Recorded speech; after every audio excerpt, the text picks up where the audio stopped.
Who are the pretenders and who are the contenders? We're more than halfway through the NFL season, but DraftKings Sportsbook is still pumping out unbeatable offers every single game. New customers can bet just $5 on anything and get $200 instantly in bonus bets. DraftKings isn't stopping there. All customers can take advantage of a sweetener offer every game day this October. Get in on all the football action with DraftKings Sportsbook, an official sports betting partner of the NFL. Download the app now and use code Shannon.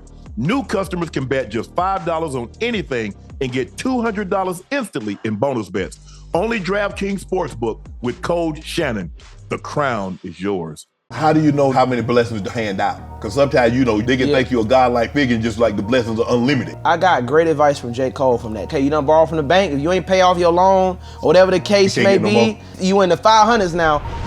All my life, been grinding all my life. Sacrifice, hustle paid the price. Want a slice, got to roll the dice. That's why all my life, I've been grinding all my life. Look, all my life, been grinding all my life. Sacrifice, hustle paid the price. Want a slice, got to roll the dice. That's why all my life, I've been grinding all my life. Hello, welcome to another edition of Club Shay Shay. I am your host, Shannon Sharpe. I'm also the proprietor of Club Shay Shay, and the guy that's stopping by for conversation and a drink today is a 3-time Grammy-nominated artist. The next time he's nominated, he's going to win. Yes, sir. A gold-selling artist, rapper, singer, songwriter, businessman, Cordae. What's up, Unc? How you? I'm good, bro. Thanks for stopping by the shop. Man, appreciate you having me, Unc. You was born in North Carolina. Yeah. Raised in Maryland. Yes, sir. What was your, what's a Cordae? Give me a story, Cordae upbringing. Okay, so I was raised early, like I said, born in North Carolina, like you said, more so. Raised by my grandmother a lot, mom and grandma. Very yes ma'am, no ma'am, yes sir, yes. No sir. I got what with the switch on. Okay. Go out there in the backyard, pick out your switch. Right. You getting what with the switch? I said this rap bar, I was like, grandma used to whoop a nigga with switches. That was way before the switches, you know what I'm saying? But whatever, but yeah, very, southern hospitality, very southern. Didn't really have too much growing up, you know, not like really on no woe is me type of stuff, but just, how it is a lot of the times. My mom had me, she was super young. She was 16 years old when she had me. And so, so I'm assuming you're the oldest. Yeah, I'm the eldest. Yep, I'm the eldest. And my nickname was Man, because I was the man of the house. It was like my grandma and my mom, and then my little auntie, well, she's like, not little auntie, but she was young at the time, my auntie. So I was like the man of the house, so my nickname was Man. Right. And I moved to South Carolina, lived out in Florence, South Carolina for a little bit, and then I moved to Maryland and lived in Suitland, Maryland. And I still got it. When I moved out in Maryland, people was like, man, you sound country as mud, boy, like for real. And I was in 5th grade at that time. So my bad, I'm going step by step. Go ahead. But Maryland, it was like, not a culture shock, but it was more so like, oh, go, like learning about new things. And so I became acclimated. So like Maryland is like home now, because Maryland is really what made me who I am. Right. But still going back, the Carolinas for the summer to visit my grandmother, my dad, my family on that side and stuff.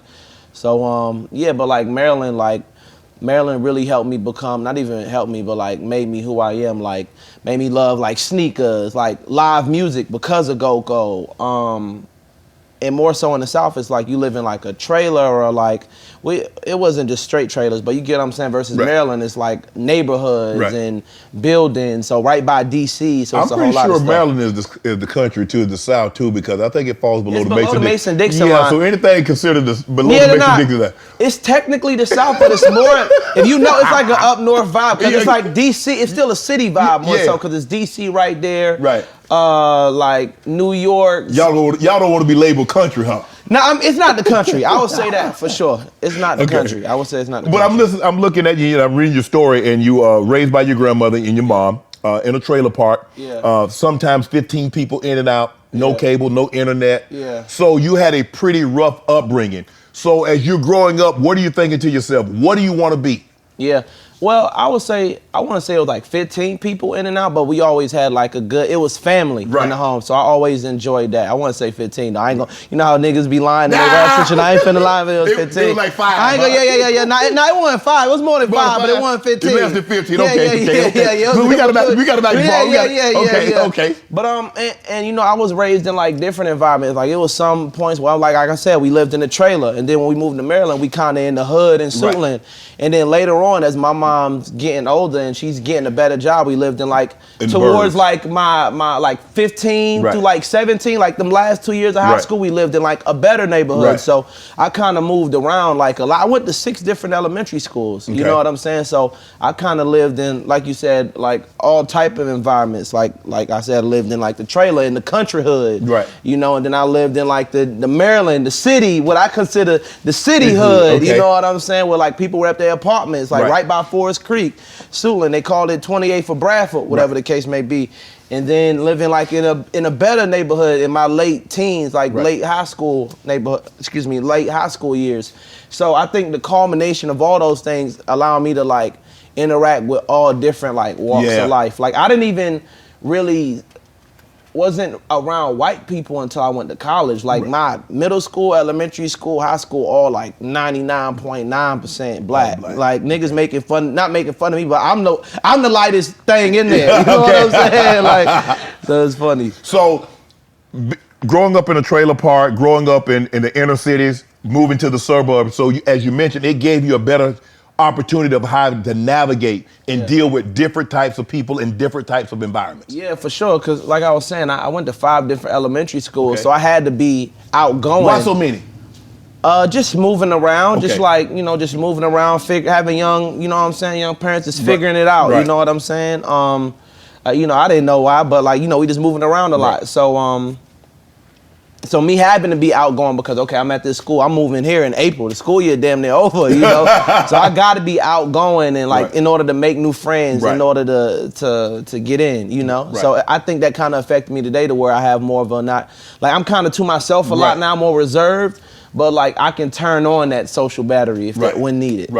Is it hard for you, because you moved to so many different schools and so you're in and out of friendships? Hey man, how you doing? The next thing you know, you pick up, you got a new set of friends. The next thing you know, you pick up and they got a new set of friends. So is it hard for you to maintain stable friendships because you move so, you kind of like a sojourner. You just up and you just. Nah, for real. Man, you know what? I never even thought about it like that. That could be a reason. Like, and I think why I love Maryland so much is because that was like the most like stable I was. You know, like even when we lived in a hood, in Suitland in Hickory Hill apartments, like I was there for like, even though we switched apartments, like we'll be like, okay, we lived in when we first moved to Maryland, we lived in a 1-bedroom apartment.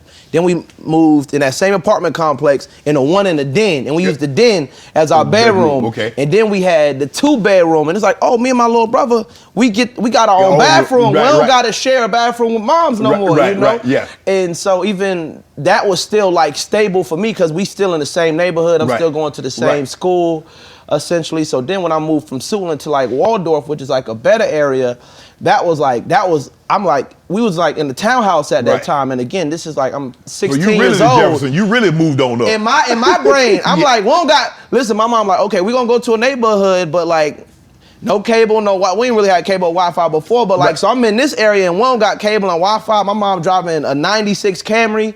Some of my classmates is driving like that shit. You know what I'm saying? They pull up in the Acura truck. I'm like, damn, like, fool, y'all having that shit. So even in that environment to where I'm like on like the super low end of like that area, if that makes sense. So my bad, I'm going in all type of places, but the question was, what was that? I'm sorry. No, I'm just saying, because I said it was your friendships, and said because you moved, because you here and then you gone. You here and then you gone. And then you here and then you gone. And then you here, you gone. Yeah. So when I was in like that area, like when I settled down at that high school, I think we moved there like 10th, 11th grade. I really felt like stable. It felt really good, like stability. So that's kind of why maybe I move like an old man now. You know what I'm saying? In a way, like just liking things to be stable. Did you ever tell your mom like, damn, mom, can we just like stay warm? I just got a new set of friends and I really like these. I really like these friends here. And he's like, baby, we in the wind. You know what? I don't know, to be honest. I couldn't recollect that accurately, but I'm sure I did as a kid, you know. I'm listening at you, and you said you had a speech impediment. I also had one, and I know kids can be very cruel. Very cruel. And so how did you deal with that?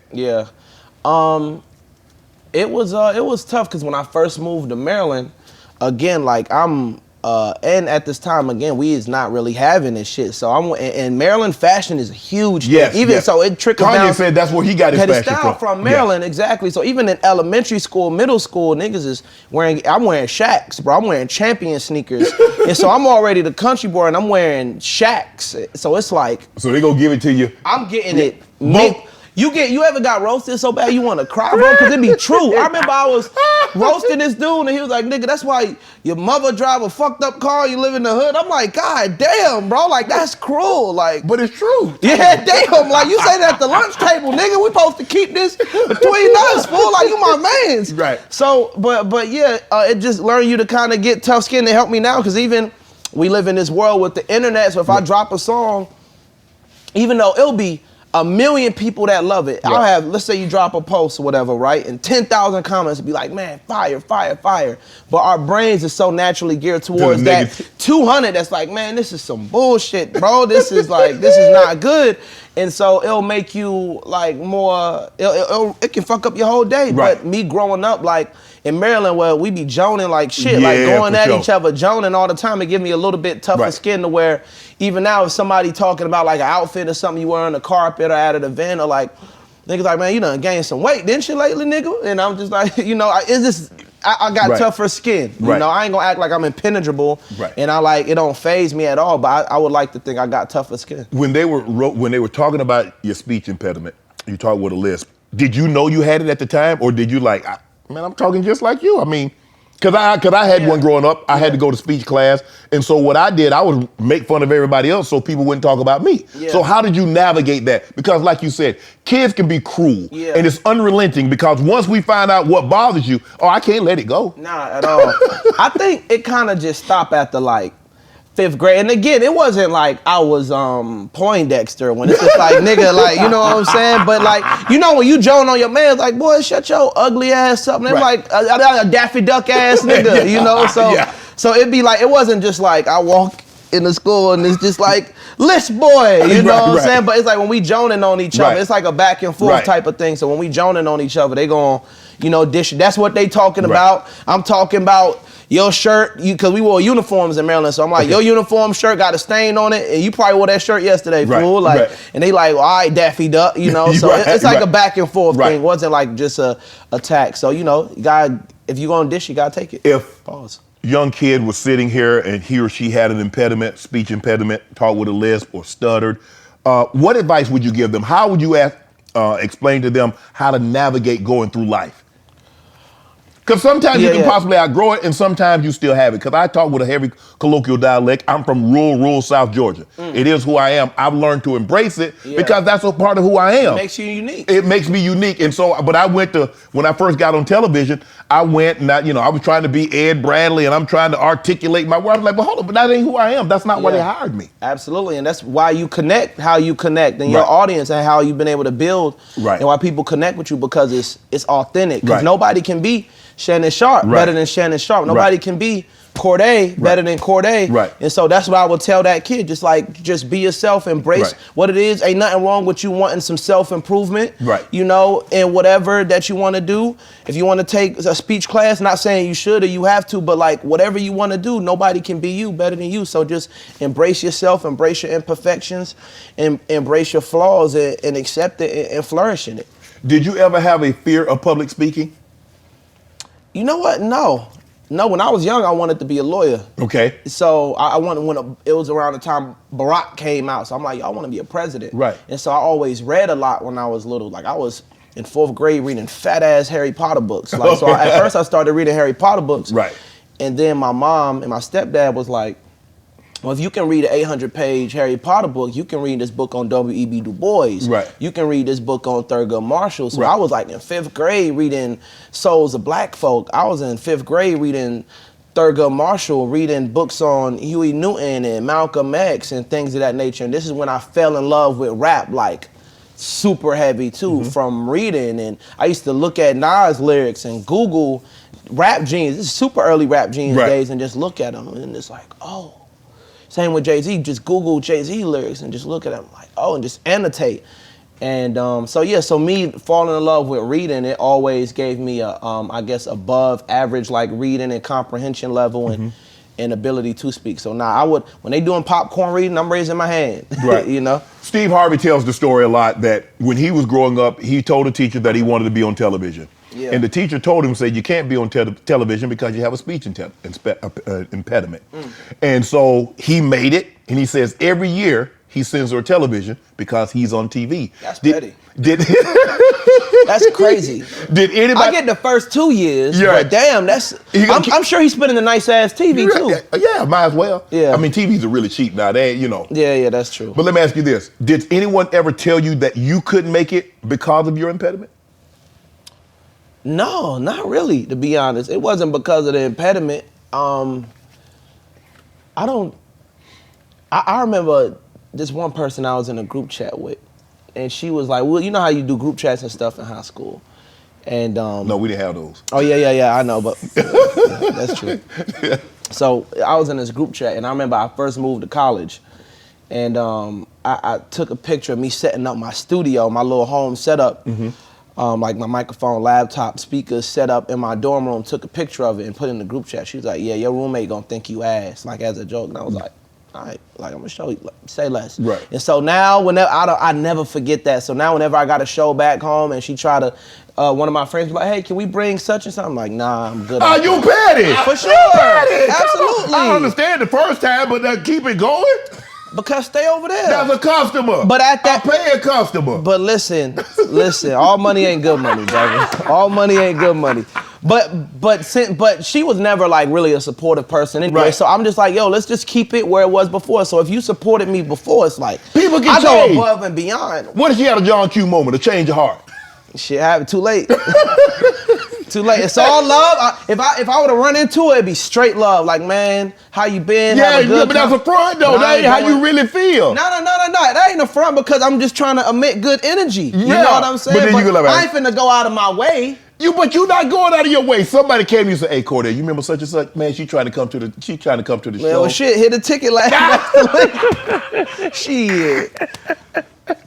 You did a TED Talk last year, nearly 5 million views in 6 months. Yeah. Obviously, Bill Gates was there. So what was it like meeting Bill Gates? And when you went there, did you know what you were gonna talk about before you did the talk? Yeah.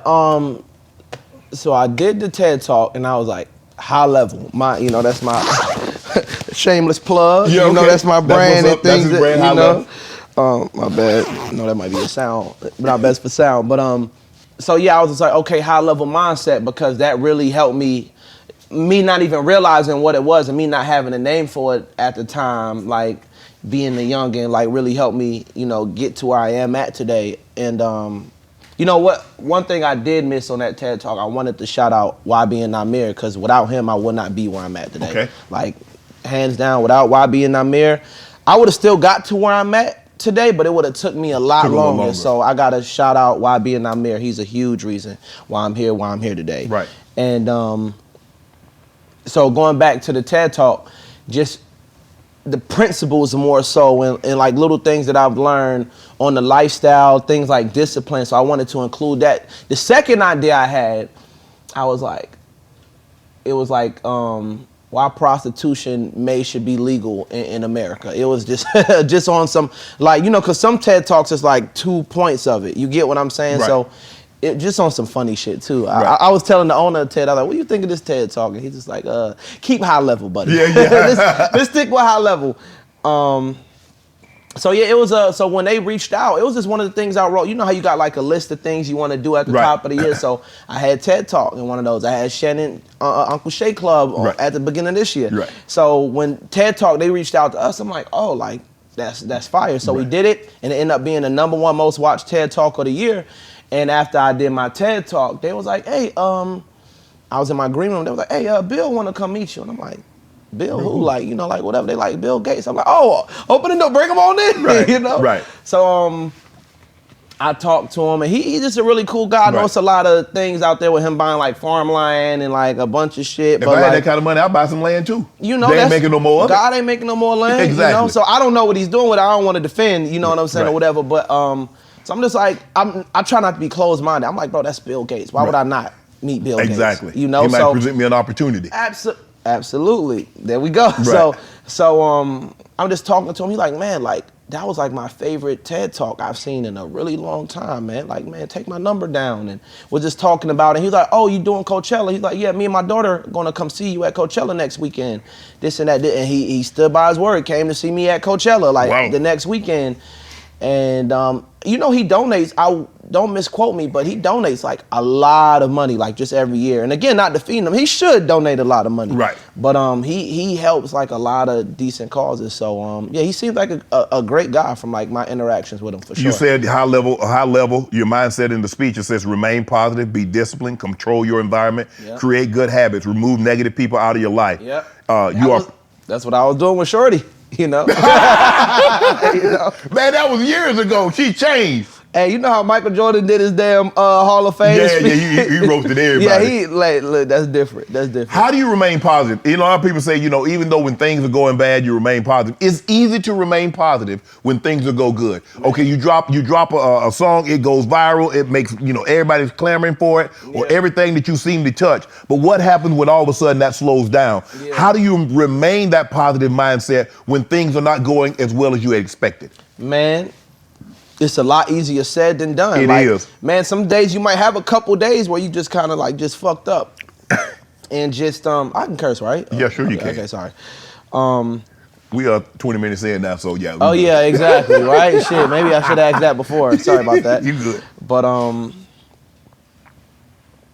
yeah, creating that positive it's a lot, mindset. like you said, it's a lot easier said than done. Like some days when things aren't going as well, it's hard, you know, it's super hard, but try to just always find that counterbalance of just remaining like what we said before we got here, like, man, we woke up this morning. Right. After that, anything else is an extra.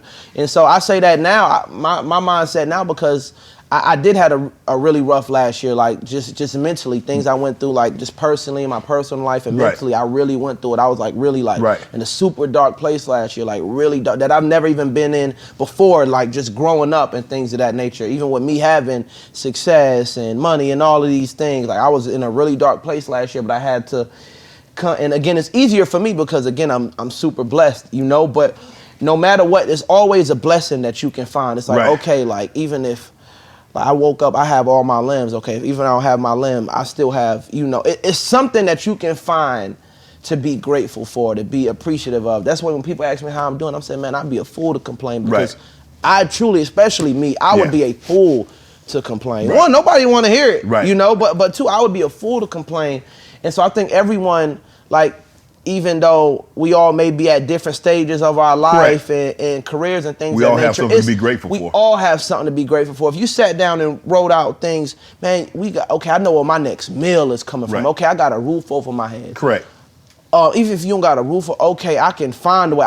I am alive today. Yes. You know, it's like the old saying when they say, you know, God don't make no mistakes. I'm like, he doing this to me on purpose? I sure hope this was a mistake. But for you to remain, and I'm listening to you talk, and you say, you know, look, at the end of the day, I remain positive because I woke up this morning. Absolutely. And then I can attack anything else that happens after that. We can figure it out. We woke up. We can figure it out. We can figure it out. Not the Kanye song, but College Dropout. Yeah. You go to Towson. Yeah. And you're like, okay. You were telling the story earlier how you setting everything up in your dorm room, like, yeah, I'm in college. I'm about to go, you know, be on campus, about to see these shawties. Yeah. And then you decided to leave. Why? Yeah. Because I really went to college because it was bigger than me. Like I was like first generation. Like my mother didn't get a chance to go to college. She had to go to night school to get her high school diploma. My dad got his GED in prison. You know, my grandmother dropped out of school in 3rd grade. Yeah, that was normal for so that generation. Yeah, exactly. So me is just like, okay, this is, I always was like, I would like to say a little smart growing up. You know, I always had decent grades. So it's like, this is my avenue. I got no other choice. And I was, that was like almost a plan B for me. And so when I got to school, I would say it was like my 2nd year when I really locked in on the music thing. And I was like, oh yeah, I ain't finna finish. My goal was like, okay, I'm gonna finish college, give myself 3 hard years to like really go crazy on the music. But then by like my junior year, I'm taking out extra Sally May loan. Shout out my mom, she co-signed them for me, and I'm cashing. I'm having about 5 G's in my pocket because I'm taking out extra loans. Right. And so I'm using this to fly to LA, right. to fly to South by Southwest, to go to, and I'm working a job at this time too. I'm selling a little weed. I'm getting money in my brain. You know what I'm saying? Like I wasn't Escobar, but you know, I'm selling my little O's, my little QPs, so I'm getting a little money. Your pocket's fat. Working at the restaurant, got my extra Sally Mae loan, so I'm using all this to put into my music. And I'm getting scammed. I'll pay like a local artist for a feature. They done ran off on me. I done money being a green bean. I done money Graham this full bread, and he done like appreciate you, sir, green bean. You know. So just taking risks, man. Just taking risks, taking a bunch of L's, and I was just like, I got into that mindset like, yo, I am not giving myself no other option but to do this music thing. I'm not giving myself a plan B. Just like, cause I don't want to live with myself when I'm 50 years old, older, and like, man, I was being too safe with life. And you never want to be too safe. And that's something I'm like fighting right now because I have things to lose. Like before, I didn't have nothing to lose. So I'm taking every risk. I'm going heads on. Now I got, I'm not. You got other people to think about. I got other people to think about that's depending on me. And so I'm more risk averse, which is necessary to learn that, but still like, we still got to be brave. We still got to take chances. We still got to take risks. And so just trying to find that balance, because I think it was a point to where I was almost like being too safe with the moves and things that I was making, where I would turn down things because it wasn't like that. But it was just a lesson more so of me just like, nah, I still got to be brave. I still got to have that same belief and faith in myself and God that like, yo, let's just go for it. Let's just go for it to take it to the next level.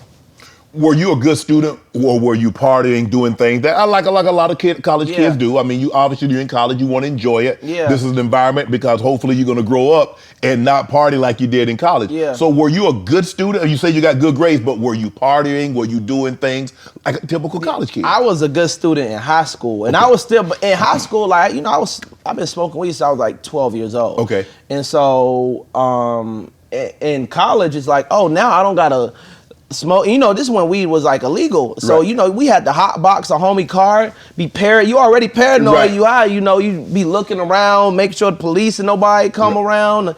And so college is just, you got a friend with an apartment. So it's just like, oh, we can really turn up there. So so in high school, I was able to balance both, turning up and things of that nature. But in college, I was a horrible student. It was just like, especially when I found out I'm really gonna do music all the way. Like I dropped a lot. I had like one class a week.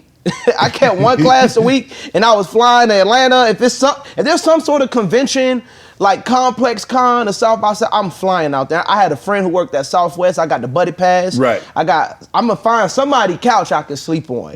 So I'm gonna take all of them risks. And so yeah, in college, that's when I got heavy into popping Xans and Percocet and trying like acid and trying like all type of stuff. Yeah. Like, and I'm not, bragging about it, but just like college, that's when I really. Well, hell, I'm surprised you made it that long in school. Yeah, exactly. So yeah, college, I kind of really got burnt out, and this is when like a pill really became like super cool and like in pop culture more so cool, if you would, So yeah, I was burnt out, for lack of a better word. So you say you were probably around, you say you're sophomore, 18, 19, when you says, okay, it's this music thing. Damn school, I ain't got no backup plan, I ain't got no job lined up. It's either music or I'm gonna be back on grandma and mama couch. That's it. Yeah, that's it. That's why I was just like, this is just what it is. It's just no other options. I'm reading where you say you met a lot of your rap friends through social media. Yeah. Is social media a blessing or a curse? It's a combination of the two. It's just depend on how you let it dictate your mind, your frame of mind. And so yeah, I met Namir. I actually met Namir through my bro Simba, my dog Simba, but I met him in person at Rolling Loud, LA, for me taking them trips. Again, if it's something that's going on like within music, I won't even have a ticket there. I'm just like, yo, just by me moving off that mustard seed faith, I'm gonna find a way. And I'll just some miraculous reason, none but God, I just found my way with an artist band, which now we get that, you know, you just get your agent or somebody to ask you in there. But like as a citizen at the time, that's a big deal. Right. And so that's how I met Namir. Through that, he recognized he rocked with my stuff. So that was how that sparked. And again, you know, without Wild being Namir, I would not be here. Right. And would not be here this fast, but even just would not be here regardless.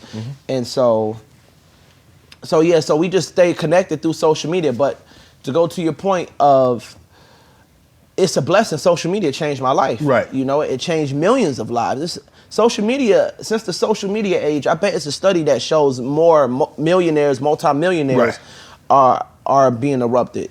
And that's how I learned a lot of information. I'm able to watch, I watch interviews. I can watch somebody that's coming on your podcast and get a gem from there. I can watch people like Earn Your Leisure, you know, learn financial stuff from there. So, you know, that's the beauty of social media. It's going to be interesting though to see like studies like of human behavior like since social media, because it's still a relatively new construct. Okay, people are more antisocial now because of social media. Attention spans are a lot lower. Work ethics a lot lower. Things of that nature. So I'm just curious to see what type of effects long-term social media is just going to have on humans and human behavior. Mentally, like social media like isn't the best for me. Like right now, I can pull out my phone right now. I have no Instagram, no Twitter, no TikTok on my phone. Like I'll just download. Did you have it? I did did. You get away with it, or you never had it? I had it for sure, but like this last year, again, you know, when I was like really going through it mentally, I think these last 2 years, I'll just download it when I got to, okay, Cordae, you got to post this, and okay, we got a song out, we got to post this, so I'll just download it, do what I got to do, you know, still scroll a little bit, tap in with what's going on in the world. You know, Twitter, the new news, you know, that's our new newspaper.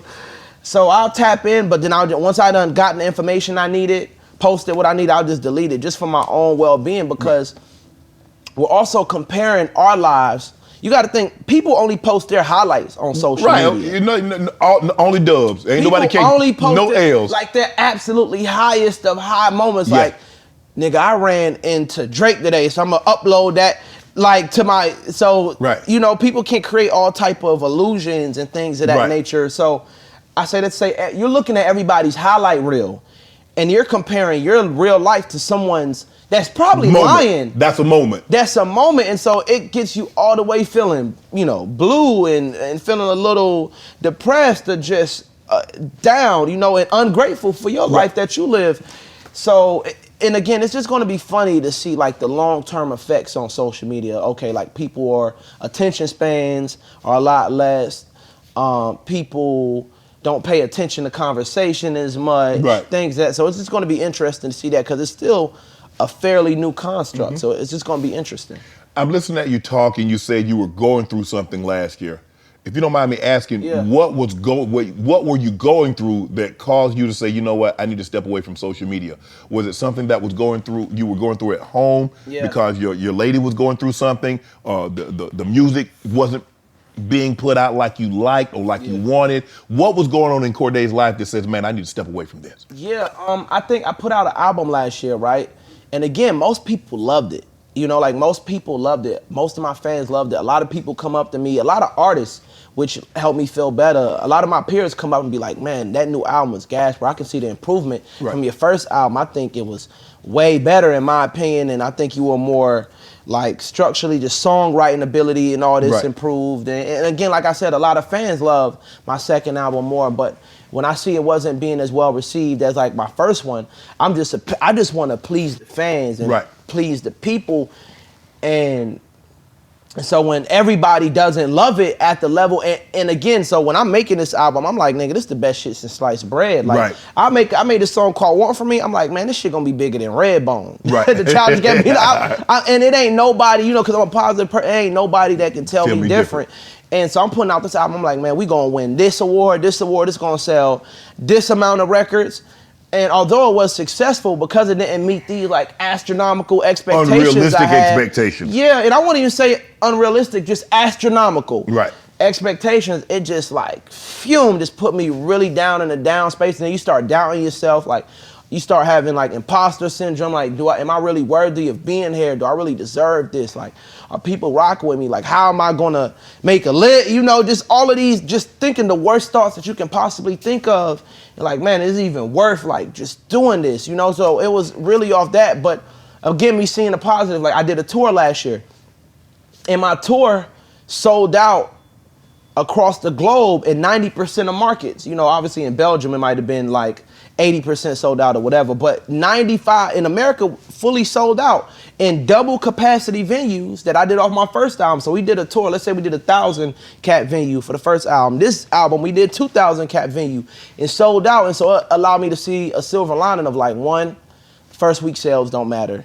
Like album sales don't matter in today's age, where I'm really able to gauge my success from my album or how much did the music connect is from a live show, because people gotta buy a ticket, they gotta wait in line, they gotta come see you. It takes effort to see a live show. So I was able to see like that silver lining really helped me out a lot. Going on tour, performing, seeing real life fans rap these words, sing these hooks, you know, word for word, that really helped me a lot. And so just trying to stay positive and finding the silver lining. And again, it's easier for someone who's like me that's super blessed to be able to find like a silver lining, because it's, oh, we just got this deal that came in for such an amount of money. You know what? All right, my day ain't too bad, you know? So now your mentals are you're in a lot better place now than where you were, say, a year ago. Yeah, because realizing just life, it ain't just always gonna be pew, it's just gonna be like bloop up, bloop up, bloop up. Okay, we a little stagnant right here. Then it's bloop up, bloop up, bloop up.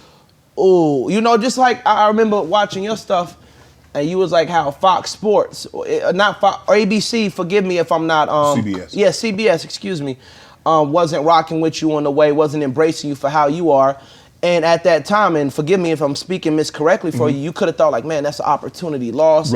I may not get another opportunity. But then that just opened the door for Fox Sports and you and Skip to do your thing, and then you to have your own platform and do your thing, to where now, amongst the youth, they may know you're a Hall of Famer. You know, you won multiple Super Bowl, but I know you from the football and you being the Superman, but a lot of the youth may know you more from being on TV and from Uncle Shay Shay with the Black Mile and the Hen Dog. You know what I'm saying? That's what a lot of the people know me for. I think the thing was that CBS, I think I was just miscast. I needed to be in this format on a platform like this to showcase my ability that I could talk about things other than just football. And Fox presented an opportunity for me. Football season is well underway. The baseball postseason is here. New basketball and hockey seasons are upon us. While we love watching our favorite teams on television, there's nothing better than being at the game live and in person. And I think I know a little something about that.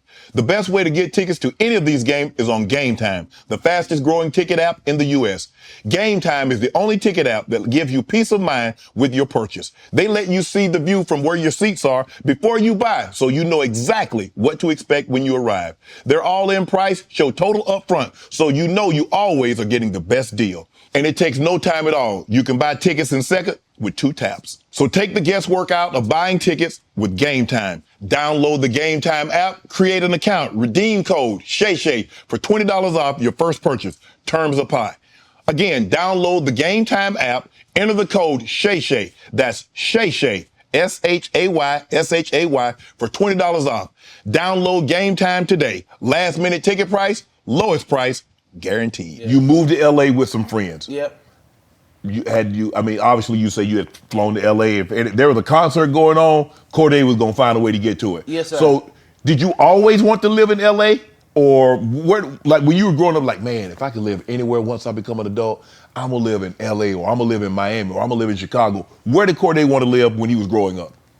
As a kid, I wanted to just live life as a rich nomad. Okay. Like still even now, like my goal is like, hey, own a house in LA, own a house in New York, own a house in Atlanta, own a house in London, own a house in Ghana, and just live like a rich nomad. Okay, it's wintertime in DC, so okay, let me go to LA for winter, or let me try going to let me make this album in Turks. You get what I'm saying? So my goal was just always to live like a rich nomad, you know, to be nomadic but upscale. But my first time visiting LA was for Complex Con 2017. And I was just like, oh yeah, nah, this the place to be. Yeah, I was just like, yeah, this is the place to be. Being Demi, living in LA for 3 years, like, man, I gotta go back home, bro. I need to be with my mama, you know? So be amongst family and all my friends. and stuff. So just the balance. So my goal as a kid was to just live a rich nomadic lifestyle, you know? Were you, when you got to LA, were you locked in? Were you focused?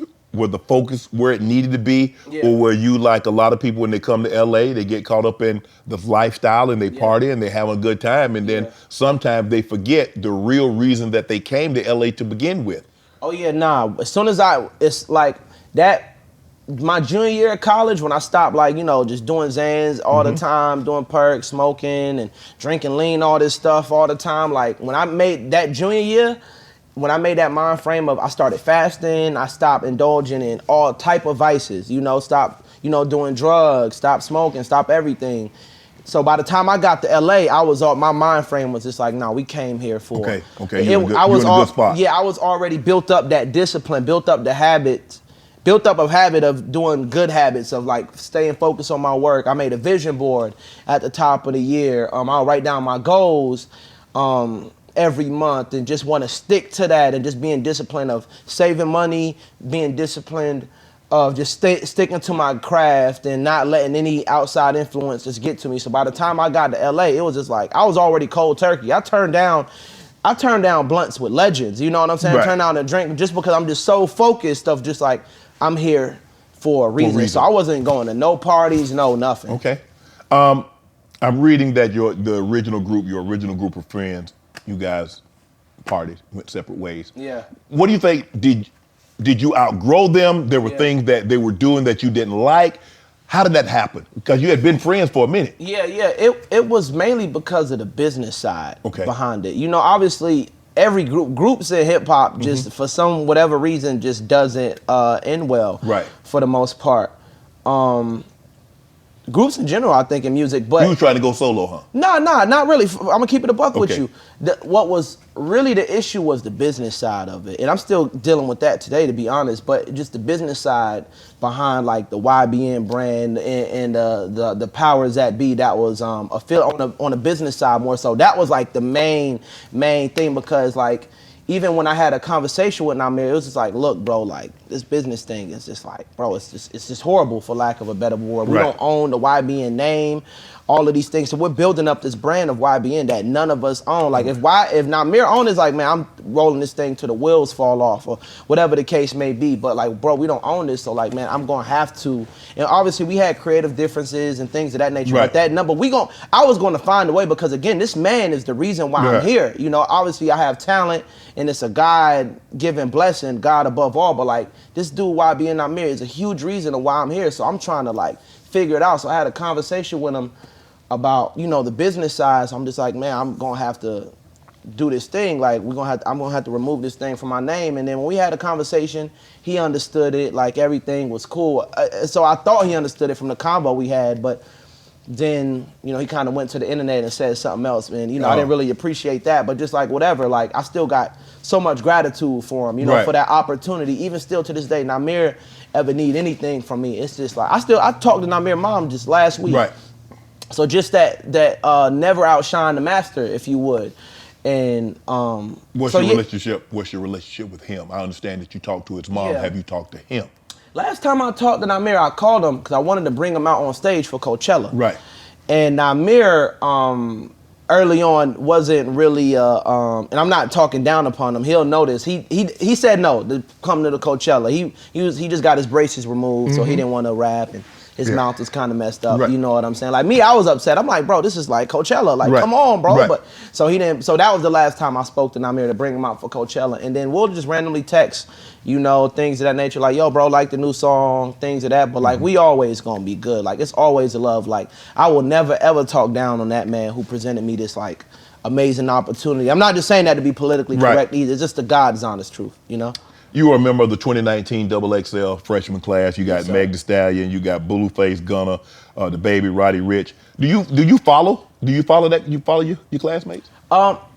Yeah, to an extent, for sure, because it's always like whenever we see each other, like it's just always like we graduated high school together, type of feeling, you know, type of vibe. So whenever I see Meg, it's always love with her. She always emits super good energy. Always had, even when she was going through, you know, that thing with Tori, like she always, I'll send her like a, you know, a voice note, you know, things of that nature. But like she always was like good vibes, good energies. And every time I see him, it's always at, like last time I seen Meg in person was at the Met Gala, you know. So it's just like, hey, what's up, man? Freshman class, we here. You know, just talk about, you know, how proud they are with each other. With Roddy, you know, we have the same A&R with Dallas. Shout out Dallas.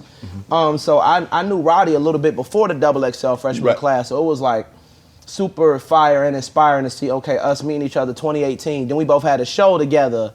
And the next time we seen each other, it was XXL freshman. The next time we seen each other, it's at the Grammys. So it's always like just good to see people leveling up and see like how far they can take it or how far they took it and how far we going to continue to take it. So it's going to be funny to see like even 5 years from now, 10 years from now to see where everybody is and how far they was able to take it and things they able to do for their family, their community. It's a blessing for sure. You mentioned that Meg went through what she went through with Tori. You reached out. I mean, what was your words of advice? I mean, obviously, that's someone that's a very dear friend to you, and she's going through something. And from what I could read, I don't know either of the parties, but it seemed like they didn't believe that. Like, I'm thinking to myself, why the hell is she gonna lie about somebody shot in the foot? I mean, that's Meg. That's Meg. She don't need clout. And I'm not trying to, I'm not gonna over exaggerate it and say we like good friends. You know, I'm not like best friends with her at all. But like, I'm more so of a supporter, you know. And the fact, again, we was on that XXL freshman class. Just whenever I see her, it's always good energy. And so I was just like, man, you know, God always prevails. And it might not even have been about the Tory Lanez situation. It might have been like her. She's been through a lot. Her losing her mother and things of that nature. But just sending good energy out there. That's it. Just sending good energy. Gunna, use him. Obviously, the plea deal that he went through. Have you talked when he was going through what he was going through? I mean, man, it's kind of hard. I mean, dude got a Rico statue hanging over his head. You talking about a long, long time. I ain't talking about no months. We talking about we talk about months, but we talk about 200+ months, things of that nature. So, what do you say to try to keep his spirits up? I haven't talked to Gunna, to be honest, since like the whole situation. So I haven't spoke to him. I wrote Slime a letter. I wrote Thug a letter, but no, I haven't spoke to Gunna. But I wish, obviously, prayers up for Thug. He's still in there. And I wish, you know, Gunna just nothing but the best. I wish them both nothing but the best. I just love to see black man succeeding. You know what I'm saying? So I want to see them both excel. But and also the Baby and Roddy Ricch. A lot of people say, man, their music sound the same, so they're not selling like they did in the beginning. You know, with the Baby, I wanted to bring him out for Coachella too, because this is after, you know, the incident happened on stage. Well, hell, you could have just called me here to see like anybody want to come out there. But man, exactly. You want to come out there? He had a show though. He was like somewhere out the country at the time. But I hit the Baby because I just wanted to bring him just on some like, man, we got to, just brothers in this thing, we got to stick together. Like, look, I know what you said on stage was not the brightest thing, you know what I'm saying? But like, yo, like, I feel like and again, this is just my opinion, I could be wrong, but I felt like the backlash that he got from that was just like, it was a little over the top, but again, I could be wrong, you know. But it should be a learning lesson. Yeah, well, I mean, we held a lesson is a lesson. We held to a high standard. Yeah, I mean, exactly. It's almost like a death sentence when a black person says something. I mean, it's like it's the end of the world. And for sure. We held so accountable. For sure. So I hit him up. I was just like, yo, I'm doing Coach, because you know they took him off Coachella. So I hit him up like, yo, like, I want to bring you on stage, and he was like, man, from the bottom of my heart, like I really appreciate that, bro. Like, I'm in Europe somewhere right now, but like it meant a lot to him. I had a conversation with that. And with Roddy, I haven't really spoken to Roddy like that, to be honest. But again, like I don't like to over exaggerate anything. I ain't finna act like I'm best friends with these niggas and we like homeboys and we grew up together. Like, it's just always this mutual love. I love to see a black man winning, love to see a black woman winning, love to see everybody winning. And so always just try to be a light for my peers, because nobody can relate to other artists, especially in a sport like hip hop and music and even entertainment. Nobody can relate to us more than us. So you may be able to confine within me something that like your parents may not even understand, or like your siblings may not understand. Even if you got a therapist, they might not understand because they haven't walked in those shoes. So just always try to just be a light whenever I can be, because at the end of the day, I'm still figuring this shit out too. Like, I don't have all the fucking answers, you know, but just try to be a light. What's the hardest part about celebrity? And I tell people, I said, TV celebrity is different than sports celebrity. Yeah. The one thing, like for me, is like if I play football, I play tight end. So if they bring another tight end out and he's trying to get my job, he beat me out for the job. Hey, he took food off my table. Or the guy that's going against me trying to cover me, if he covered me more times than not, I'm gonna lose my job. He taking food off the table. Yeah. But the tight end ain't going behind my back telling the coach, hey coach, he out here doing this, he doing that and stuff like that. Yeah. And that's the thing that I learned about TV. Yeah. Is that people that Man, listen, that's the one thing within the entertainment space that's like just weird, because I don't know how to halfway fuck with somebody. Like, even like before when we bringing up people, I'll be like, man, I ain't gonna over exaggerate and act like I'm best friends, but it's love, and I keep it at that. So if I say I rock with you, when I say like, this here is my dog, like this is my real friend, like in real life, this is my brother, this is my sister, in real life, like this is my man's in real life, then I'm rocking with you till the wheels fall off. Whether the world love you, the world hate you, I'm rocking with you all the way. I don't know how to mess with people, how to fuck with people halfway. You get what I'm saying? I don't know how to, like, I know how to draw a line between, like, it's still love, I'm rooting for you, but we're still peers at the end of the day, versus like, no, we done met through this entertainment thing, but I consider you a close friend of mine. I'm inviting you at my house to the cookout. You done met my mother, you know, things of that nature. So I don't know how to halfway rock with people. So when I sense things of just like funny acting and things of that nature, I withdraw all the way back, you know? So that's what I can't tolerate. But I look at it like this. Okay, man, I don't rock with Cordae. Yeah. Okay, I don't rock with Cordae. Man, Cordae, man, hey, y'all trying to do something with Cordae, man, man, he a sucker, man. Yeah, I ain't never gonna do that. That's my point. That's my point. If you don't rock with me, why you trying to inhibit what I'm trying to do? You don't rock with me, remember? Yeah. So just let it go. Leave it alone. It's like, hey, if it's somebody I don't rock with, hey, man, wish them all the best. It's a 4-lane highway. Don't cross in my lane, I ain't in your lane. Just keep it going. If we go 100 miles an hour, we just don't cross the lanes. Yeah. So that's what I'm like.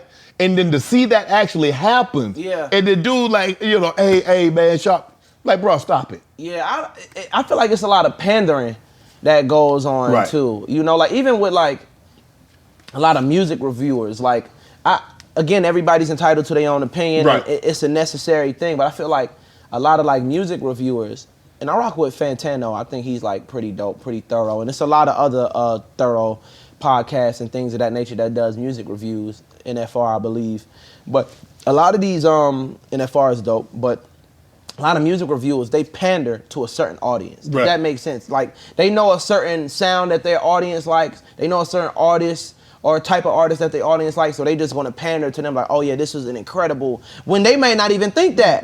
So I think that's like selling your soul in a way. My bad, that might have been a far right how I related that to that, but yeah, just moving with Snakes, man, it's just different, bro. Like, they'll smile you in the face like, man, Cordae, man, you a great guy, man. This all love, family. Like, people use that family word, real use. They be like, hey, man, all love, family. I'm like, yeah, love, bro.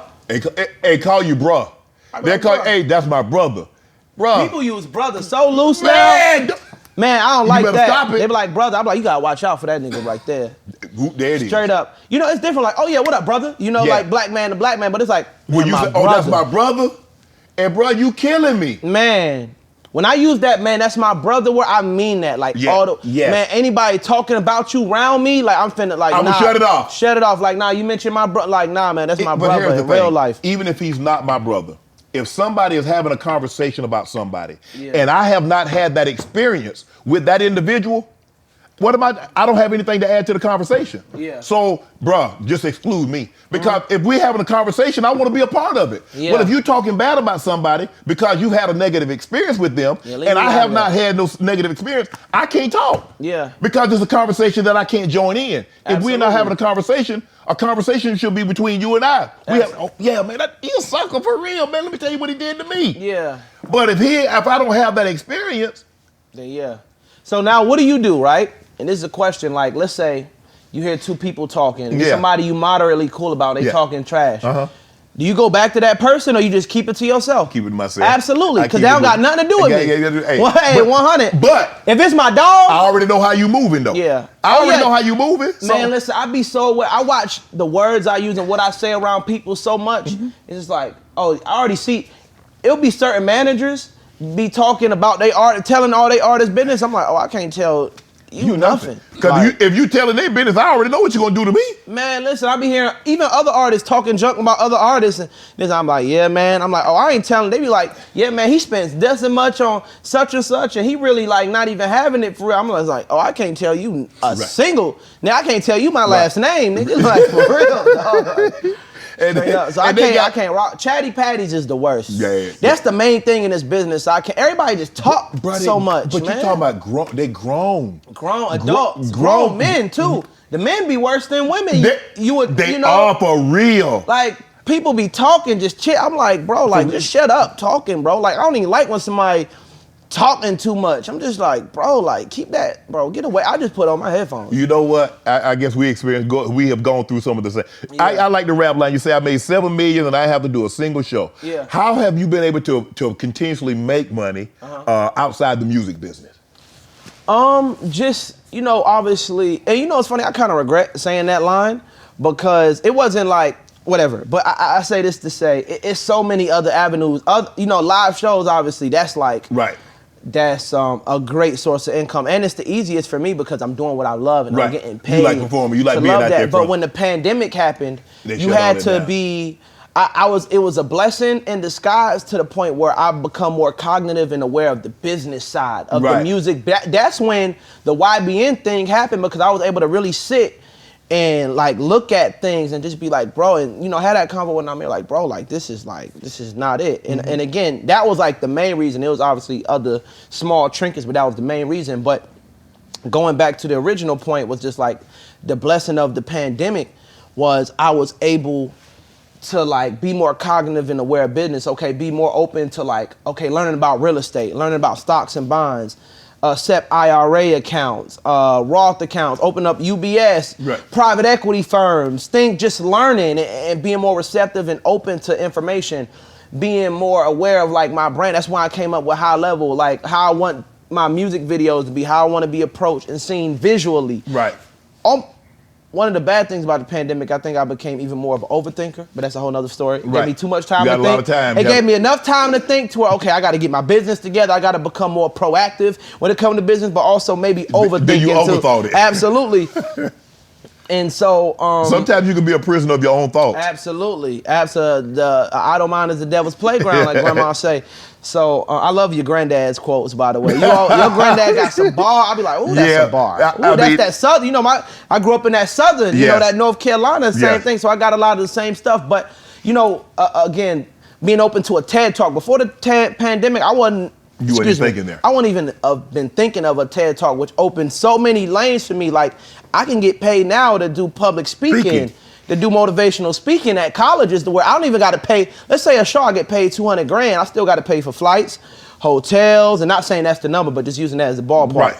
I still got to pay flights, hotels. I invest in my show. I play with a live band. I got my own lighting rig that we ship over. We got that's lighting program. We got a video wall screen. I got the best mic system. You know, I invest in my show. So you're making $42 by the time all that's over. Exactly. And again, that's not the exact number, but you get what I'm saying, especially if you're a real artist. Because I care more about performing a great show versus some people, they get that 200, they just be them and they DJ and they gonna walk away, but they done messed up their hard ticket sales because it's like I could have just sat at home listening to this shit in the car. Radio. So I say this to say me being more proactive and realizing it's brand opportunities. I can, you know, I have a, you know, this is my Puma High Level. Again, shameless plug. This is my shoe right here, dog. We gotta get you a pair of these too. You know, I call these the janky all blacks. You know what I'm saying? Like, do they got a different color all black? I mean, I got you. Okay. They got gray, red. Yeah. I can send you some unexclusive, unreleased joints. Okay. You may be past the all black janky phase. I'm about to be 55. I don't know if I'm gonna be walking around in all black shoe at 55. Yeah. Now listen, I'm still in a little janky phase of my life. Whenever I gotta get gritty, nitty gritty, you know, like man, this producer, man, we gotta put the ski mask on, throw your all blacks on. Okay. You know, these my sneakers right here though, but shameless plug. But you know, me being able to do things with, you know, Puma and all of these different brands. So just it's so many. I think that's the blessing now of hip hop. Like I was in a Super Bowl commercial. I was in a Coca-Cola Super Bowl commercial, bro. If this is the 80s, a 90s, you got to be the biggest artist in the world in order to get in a Coca-Cola commercial. Nonetheless, a Coca-Cola Super Bowl commercial. But me still being successful, I'm not the biggest artist in the world, but I was able to be in a Super Bowl commercial with Martin Scorsese and Jonah Hill. So I think that's the beauty of hip hop now. It's so many different avenues, so many different streams of income. Like again, we were saying, you can do a brand deal. There's equity plays that you can play to where like, nah, I'm good on the money, but let me get a percentage of that. You can, I have a call a week where I get pre-IPO investments to where people, okay, you can put this amount, or you ain't got to put no money down. If you sponsor this company, we'll give you a percentage of the company, and then 5 to 7 years from now, when we sell this company to a Google or a larger company, you done X10 your percentage. Because versus, let's say, give me $1 million, they just give me 10% of the company, and so when they sell that company, now it's worth times 10. I just made $10 million. Right. So it's just so many opportunities that it's a blessing for. How did you decide the record deal that was right for you? At the time, man, I didn't really do too much deciding with my initial deal. It wasn't really too much deciding that I had to do, if that makes sense. You get what I'm saying? But with the major label deal, just me sitting down with different partners. Sylvia Rohn, she was amazing. So again, with that initial deal, it wasn't really too much deciding going on, if that makes sense. You know, just like it is what it is. You take what you can get. Exactly. To an extent, but whatever. That's a whole different story. But with my major label deal, I think Atlantic, Julie, Craig, Kaiser, Success, Dallas, all of them was just the energy that was in the room at the time. You know, it was just a lot of energy going on, and they hustlers, and they like grinding. You know, they like putting in that work. And so I just like to be in an environment to where I'm a priority. I love to go, because a lot of, even not just with a major label, you'll notice it with an agent or lawyers or business manager. What they do, they name drop. They'll be like, oh yeah, we represent this person, and they think they gonna get you just because they got all these other big names. But it's I'd rather go to where I am a priority, where I'm loved, versus where I'm just an extra name on the roster for you to go to other clients and get them because you're using my name. So I'd rather go to where I'm a priority and I'm loved, you know? I read where is it true that you live with your manager as you are a millionaire? You done made millions, and you living with your manager. Yeah, I was living with my manager. Yeah, man, listen, dog. I was just, that was to overextent. But yeah, I definitely had $1 million in my bank account, was living there with a manager, sleeping on his couch. His girlfriend was pregnant at the time. I was going to the studio. How did you live with yourself? Hey, it was pretty good. Looking at that bank account, I was like, hey, dinner on me tonight, y'all. Look, dinner on me tonight, y'all. But I did the same thing. I lived with my grandmother. I lived in the back in the house that my brother and I got for my grandmother, and I was $1 million, had a Ferrari parked outside of. But I woke up, I was like, man, I'm still living in my grandma. I'm still living in my back was hurting one day. I woke up, my bad to cut you off. I woke up, that couch wasn't hitting like it was supposed to. I'm like, let me go get my own spread. Let me get a spot real quick. And then I was still figuring out if I even wanted to get a spot in that area, you know? So it was shout out to him. What's been your, since you've made some money, what's been your favorite, what's your favorite purchase? Probably buying real estate, buying my mom a car, taking care of family, you know, just and not taking care, because I don't want to make it seem like my whole family just here, Cordae, what you gonna do for me? But just being able to be a blessing to others, you know, truly, that, what really fills me, being able to be oh, we can do this. How do you know not how many blessings to hand out? Because sometimes, you know, they can think you're a godlike figure, and just the blessings are unlimited. Yeah, absolutely. I got great advice from J. Cole from that. Treat it like credit. You know what I'm saying? Just okay, you done borrow from the bank. If you ain't pay off your loan or whatever the case may be, you in the 500s now. But then also just not only blessings that we're able to present are just money. A lot of the times, the biggest blessing we're able to present is opportunity. Correct. You get your foot in the door due to this because of I've done kicked the door down for us. Right. So learning to plant those type of seeds in fertile ground versus planting seeds in infertile ground where you just keep having to plant it, keep pouring your water in it, but nothing's coming out of it. And so just investing in people that's going to make the most out of the opportunity versus people that's entitled and just going to do the absolute bare minimum versus people because I feel gratitude is just so important, man. Even when somebody take care of my dinner. I'm like, man, I appreciate you. I'm starting to learn, not even learn, but just show gratitude at the highest level. Like I've always had gratitude, never had, again, we raised in the South. We say please and thank you for everything. Yes, sir. Always have gratitude. Sir. Yes, ma'am. No, but ma'am. now I'm appreciative for just this tiny, man, the fact I done had daggone Escalade had to come and pick me up from the house to bring me here. Right. That's a blessing. Right. You get what I'm saying? So being appreciative of what we almost consider small things but are so huge. So just having people around that's grateful for the opportunity. Gratitude. You don't gotta get down on your hands and knees every day now, but just sometimes you show appreciation with your actions as well. So that's one thing I'm really learning is learning how to plant seeds in other people and give them opportunities for fertile ground, because that's worth a lot more than just sending you a wire, you know? Have you had any purchases that you regret, like, damn, why did I buy that? That was so unnecessary. I bought a house in Atlanta.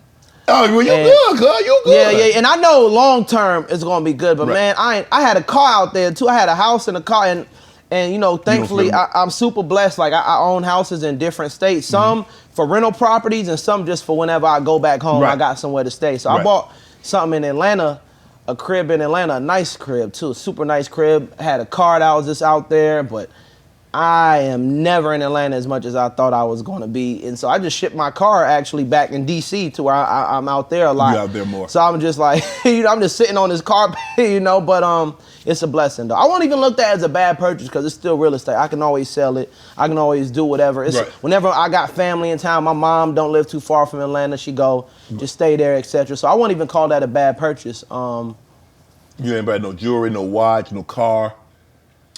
No, to be honest, I haven't been like, you know, this is Patek Philippe, baby. I can always get my bread back. You know what I'm saying, for this. Now, this is a gift, actually. But I don't really think I've spent like too much outlandish stuff, because even on clothes, like you look good, you feel good, you do good, they pay good. And then also, that's a business expense. It's a write-off. I can't really think about bad money, because even if I spent like, say you go to the strip club one night, you drop $5, it would never be a outlandish ass price. You know, when you go to the club or you go like the casino, I'm gonna drop $500 maximum. You know what I'm saying? Like I go to the club, I've never spent $1 at the strip club. What you paying, $1 slot? You be paying penny slot. No, I be playing the roulette tables. $25 minimums. I ain't dropping too much on. Listen, I'll bet on myself. Like even on certain music videos, like a label will be like, okay, based on our projections, amount of views we think this video gonna do, we're gonna give you $75,000 for this budget. But the creative plan that I have, the video costs $200,000, and so I'll spend out of my own pocket the difference in that, 120 G's on a video, but I look at that as investing within my brand, within my career, within how I'm presenting my visuals. Want to give the fans a great video. So honestly, man, I'm not gonna lie, I haven't made like too much like really dumb purchases. On your first tour, you were with Juice WRLD. Yeah. And you see a lot of these young rappers dying. Some, he OD'd, and then you see Young Dolph get killed, and you see Pop Smoke. When you see that, you're like, man, they're my age. Yeah, for real, especially Juice really hit me home, because this is my brother. Right. Like for real, like remember that convo we had before? Like yes. This was my brother in real life. So again, my first tour ever, I was on tour opening up for Juice WRLD. And this is his first tour ever too. Like ever. This is both of our first time hitting the stage during the tour. And at that time, I didn't have anything. I was on me and my homies was on his bus, and it was only me and my boy Tay and my DJ. But we're on his bus. We didn't even have enough money for our own Sprinter van. So we on his bus with him and his team. It was that, and I realized through touring now, like that is not normal at all. Like it's like openers, y'all got your own thing. Headliners, we got our own thing. And so I'm with this fool every day. We having conversations about God, about life, about family, about me. We love to freestyle, so we freestyling all day for 6 hours, just every single day. And so that was the genesis of the relationship, and we always kept in touch, talk to him, call him on Thanksgiving, how family doing. Like this is like my real life brother. Like we probably I'll pull up on this Full House 500 times. We only made one song. Like it wasn't even about the music. Like he a superstar. This man is a superstar. You know what I'm saying? At the time, y'all built a genuine friendship. But this is my man. I'm pulling up on his house, man. We watching anime. I fall asleep on this full couch, wake up in the morning. You know what I'm saying? It's like that. This is my real life homie.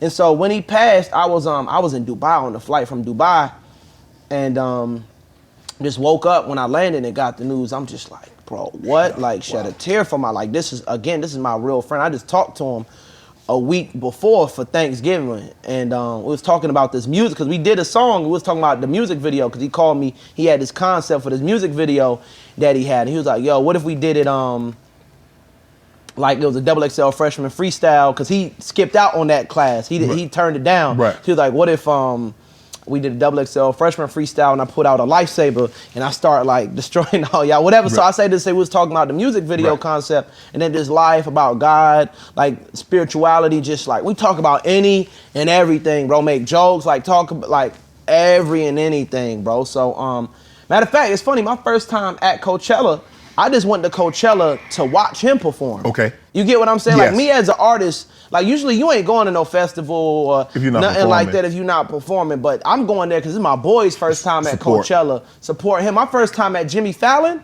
I was going there watching him. Like I'm with this is my man's. You get what I'm saying? So I was really affected by that. That really like hurt me a lot. As far as Dolph and Pop Smoke and P&B, it's just like, it's just horrible, man. Like it's just horrible to see so many people that y'all done made it out the hood. Like Pop Smoke killed me because he got killed in Beverly Hills, man. He done made it out the hood, made it out the trenches, out of these environments, being able to be that guy that break generational curses. We're the people that breaking generational curses in our family, kicking down them doors, opening up opportunities for everybody, and then to be slain, you know? And that's why I move like super private now where like nobody's at my house unless it's like just knocked down family. I don't never do no parties at any of my homes in any of the states I own homes in. Like nobody there, you know, like it's just locked. Even with my fam, I just got on my little brother for coming to town. I'm like, hey bro, don't just pop up. Yeah, no, you can pop up whenever, but don't post nothing inside my house. Oh, like, yeah. You know what I'm saying? Like, that's I'm real adamant about that, you know? So just safety, man. It just really a wake-up call, like, man, I really gotta move. And me being where I'm from, me being from the hood, I'm always, man, my mom always tell me, remember when the Beats headphones came out, she'd be like, don't be walking around the neighborhood with them headphones in. She caught me walking one time, 10 years old, 11, 12 years old, whatever. She's like, what you doing walking around this neighborhood, man, with both of your headphones in? Take one of them headphones out, man. Like, look around, like, stop. Be aware of your surroundings. I learned that very young, especially having a young mom, a single mom, you know? So I always was, like, super aware, but now it just heightened that, you know? How have you been able to avoid the pitfalls of being a celebrity? You know, drugs are very commonplace in the entertainment, in your business. Obviously, you have a lady now, so women aren't the thing. So, but how are you able to navigate the pitfalls that comes along with celebrity? Just balance. You know, maybe I'm not quite that famous yet to where you know, because I can't speak for like a super A-list, you know. Right. But for me, for like the level where I'm at, not saying I ain't no bum, you know what I'm saying? Right, yeah, for sure, I'm doing my thing, but just trying my best to remain grounded, trying to keep good people around me that's not afraid to tell me like if I'm slipping, if I'm wrong, or if I'm, you know, on the wrong path and things of that nature. So keeping good people around me, keeping again everybody around me that's gonna keep it 100 with me, and just also realizing I'm responsible for me. I got to take accountability, and it's just like, man, we didn't get this far to just fuck it up. You know, we here to take this even further. We here to take this to new heights, to new levels, higher levels, high level, you know. And so I realized what come with that, and just being responsible, you know. What mainstream artist? What was the person that gave you your first opportunity, like to be on a collab with him? At the time, Chance the Rapper. Okay. Chance the Rapper, for sure. Like, he's still, to this day, he's a huge brand, huge artist. Right. So him giving me that that song with Bad Idea was just like a huge blessing. And funny enough, I met him at that Coachella meeting with Juice. You get what I'm saying? So so a lot of times when you were going to these events, the Southwest, and you going to these different places, it was like networking. Yeah, absolutely. That's the way I looked at it, because I've been making music, bro. I've been wanting to be a rapper since I was 10 years old. I've been making music almost every day, or like knowing like this is what I'm doing in my free time, whatever second hour I got, I'm making music since I was 15 years old. So I've been perfecting the craft, and I'm still perfecting it, still getting better, still got new levels to get as far as creativity goes. But I was just like, yo, I'm making all of this music, but I gotta really build relationships, man, because I can just keep dropping this song, but I gotta really, I realized how important, you know, networking was and building relationships, long lasting ones was. So, but yeah, Chance was definitely the first like major artist that gave me that look. And he flew me and my homies out to Chicago, flew us all out first class. This before, and I was popping at the time. I was up, but I wasn't flying first class up. We still that new artist, you know, it's still okay if I sit in row 30 B. You get what I'm saying? So we flew me and my homies out first class, got us in a five-star hotel. And again, I'm an artist, but I'm still, remember, I'm having $1 million in my account, but I'm living with my manager at the time, so I ain't staying in no 5-star hotel. I'm not flying myself first class. You so that was you staying in the Asterisk Hotel, huh? Exactly. Boy, you hope something don't bad don't pop off. Man, listen, janky wanky, janky. So, I mean, I'm looking at some of the people that you've been on with: Stevie Wonder, Wayne, Common, Nas, Gucci Mane, Wiz, Chris Brown, Meek, Young Thug, Gunna, Q-Tip, Lil Durk, Anderson .Paak, Chance. So who were you most surprised? Like, you for real? You gonna hop on this? You want your boy on this, or you gonna hop on this with me? Nobody, to be honest, was a surprise, because when you got confidence in yourself, like, and not on no cocky stuff, but it was just like, I'm still grateful for it. It's still like, yo, wow, that's crazy.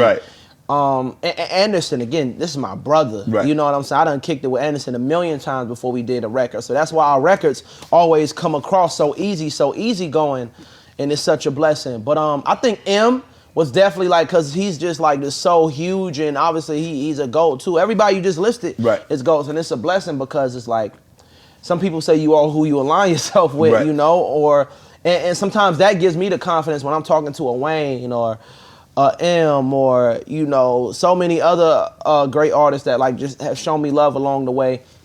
When I'm doubting myself and I'm like having imposter syndrome and just doubting myself in a bad headspace, when they give me the call and be like, yo, I love what you're doing, and etc., give me good advice, and the fact that they just call me and text me is still like a blessing. Like, man, like I am supposed to be here. It gives me a confidence, you know, like, man, I am supposed to be here. But when I got that call from M, it was just like, oh, like, yo, like, whoa, that's still M, bro. Like, that's crazy. Who haven't you worked with that you would like to? I don't know, to be honest, man. Maybe Kareem Bailey Ray. Okay. Just on some like just different super artistic vibes. But Michael Jackson. I love to do a song with Michael Jackson. Okay. If I get them fouls, you know, if I can get them fouls, we can make it happen. I can make it happen. Well, good luck on that. We gonna make it look. How about this? You said you turned down 90% of the songs that you're asked to be on. Yeah. Why is that rate so high? I think that was at my overthinking stage. If that, remember I told you pandemic, I got time to think, but I was just overthinking. So some things I'll just be overthinking, versus now it's just like, okay, if I love this song, no matter how big or small, and it makes sense, then I'm gonna do it. You know, if I love the song and I like the song, I'm gonna just do it. You know, that's what's most important to me. So going back to that number of like me saying no to most stuff, and to huge names, some names you'll be like, are you dumb? You know, but it just comes out to me as an artist. Like, you can't, in the studio, I can't think with a business mind. I try not to think like on a business mind or a money level. You get what I'm saying? I just try to make it just purely creative, because that's the pure part of it. And maybe that's not the best thing or not the greatest thing, but I feel like when the music, it just gotta strike me creatively, or I'm inspired to write something by it. You know, it's like, okay, I love this song. Let me see what paint I can add to this portrait more. Do you like when blogs tweet your album sales? Nah, I think it's stupid. It's just the time that we in, because even they was doing that in the 90s, in the 2000s, but I just think today, one, sometimes they be wrong, right? Last time they said I did 19K, but I did like 25K, but I'm not finna tweet and be like, man, y'all got me wrong. I ain't do 20,000 first week. I did 25,000 first week. You know, I ain't finna do that, because it is what it is. But, and I just care more about my hard ticket sales, you know? And I did even with my last album, it was a 10-song conscious album, you know? So it wasn't like most people's songs, they're doing 20-song albums, 170 BPM, you know, faster pace, where 8 of my songs on that 10-song album is like damn near R&B paced, damn near D'Angelo type paced records. And I feel like a first week sale doesn't truly like represent like where an artist stands. Cause there's artists that do 4 times the first week numbers that I do, but can't sell out the venues that I'm doing. So I much rather sell out the venues when I do a show, when I do a tour and them things selling out versus a big first week number, but I'll take them both. You big into protesting. Yeah. You speak out of, you were arrested for the Breonna Taylor, you were protesting in Louisville, Kentucky outside the home of Kentucky General Daniel Cameron. You were arrested more than 24 hours. Wrote Defund the Police at the 2020 U.S. Open. You were at the protest in Minneapolis for George Floyd. Your significant other, Naomi Osaka, you know, she wore the mask with the black name, the black victims of police brutality. He called out Kanye for being a supporter. Why, at your age, why are we seeing more people that look like you, your age, become so much more involved in their community as far as protests, speaking out? Yeah. Well, my experience was a little different because, again, like I was saying earlier, like I was 10 years old and my stepdad had me reading Marcus Garvey, had me reading W.E.B. Du Bois, Thurgood Marshall, Malcolm X, Martin Luther. So I was young, like before the term woke was a thing, I was quote unquote woke. Like I was in middle school, elementary. I was in middle school like, nah, brother, we ain't African Americans. We are Africans in America. Like, I literally was, I was that kid in elementary school, middle school. And niggas like, man, nigga, shut up, nigga. Like, I was that guy in elementary and middle school. Like, just super on. I always loved history class because I knew most of it all the way. And I was blessed, again, to where my stepdad would always just educate me, give me these books, things of that nature. Had me watching documentaries on Africa when I was 10, 11 years old, to where I knew Africa wasn't huts and villages. I knew it was the most, like, super modern. I know Africa is the largest continent on earth when they trying to tell you it's Asia at the time and think that all life comes from Africa and all of these things. And again, even Black history, American history, A. Philip Randolph, all of these good folks. So I had that information, and so I was, again, even in high school, I was that same guy. In college, I went to the in college, I went to the Mike Brown, you know, Trayvon Martin protest. So this is something that's always been embedded within me. The only difference is now I just have a platform, so it's a highlight when I do it. Because like even with Breonna Taylor, like I didn't go there with my phone out and this and that. I just happened to get arrested, and because I'm, you know, Cordae, it's the name about it, it's going to make, you know, national news, et cetera, et cetera. So I just always speaking like what I believe in at the time, you know. And so when I feel like something is messed up, and that's the beauty of social media, is because police brutality is getting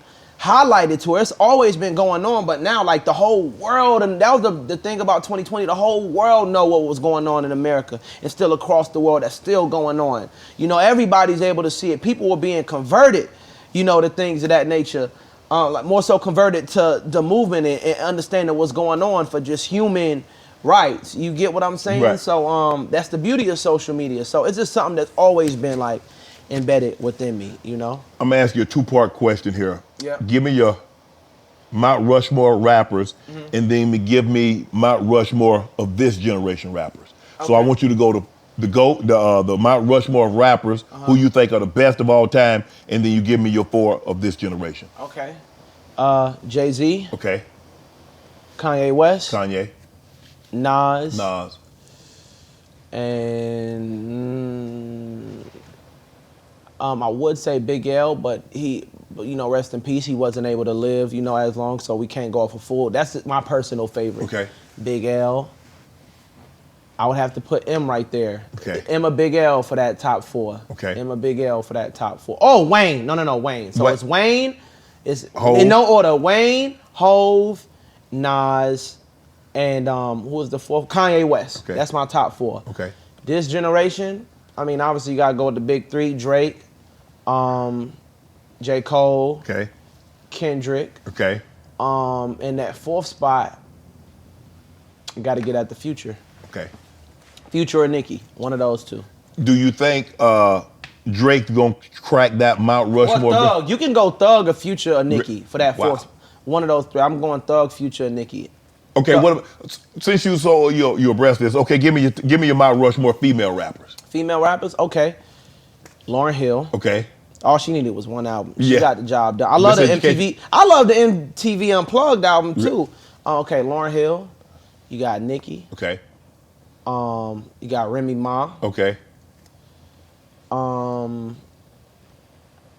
Obviously, MC Shan, Real Roxanne. Let me see. And I'm gonna be honest with you. I'm tapped in to female rap, but I'm not. And I know the predecessors. But Mount Rushmore. So top 4 or top 10? Top 4. Top 4. Okay. Lauryn Hill. Lauryn Hill. Nicki Minaj. Nicki. Remy Ma. Remy. And you got to go Lil' Kim for the culture, just because she helped expand that, you know. Okay. So. Okay. I like that group. I like that group. You were at the Warriors game. I mean, Michael B. Jordan had a very public breakup. Yeah. He was dating Lori Harvey. Yeah. And you were at the game with him when the news broke and they put him up. I mean, what advice, did you say, bro, it's going to be okay? Hey, sun will shine tomorrow. The sun will come up tomorrow. It hurts now because it's playing out publicly. Yeah. I didn't really give any advice, to be honest. Like, we just there to enjoy the basketball game, to be honest. We just there, man. We got to go there on his jet, you know what I'm saying? Shout out my boy, you know what I'm saying? And again, this is my brother in real life. This is my brother for real. Like, this is my brother for real. So we just was enjoying the game, to be honest. We just at the game, we able to watch the final. It's a blessing, you know, being able to watch the finals, courtside watching stuff. So to be honest, it wasn't even like not even trying to be political or anything. It wasn't even a topic of conversation. It was just more like, and we here to watch this game, dog. So. And you just happened to be there when the story happened, broke. Yeah, because you know, social media and the news, they can be off as far as just everything. You get what I'm saying? Like just it might have been over for 2 months, and then social media just getting a hold of it, and then. Yeah, exactly. So yeah, it wasn't even a topic of conversation, to be honest. So we just enjoyed the game. So it was tight. Yes, Cordae, bro, I appreciate you having me, man. Bro, big fan, dog. Thank you, bro. Thank you. Glad we can finally get it in. Yes, sir. Absolutely. All my life, been grinding all my life. Sacrifice, hustle, pay the price. Want a slice, got to roll the dice. That's why all my life, I've been grinding all my life. Look, all my life, been grinding all my life. Sacrifice, hustle, pay the price. Want a slice, got to roll the dice. That's why all my life, I've been grinding all my life.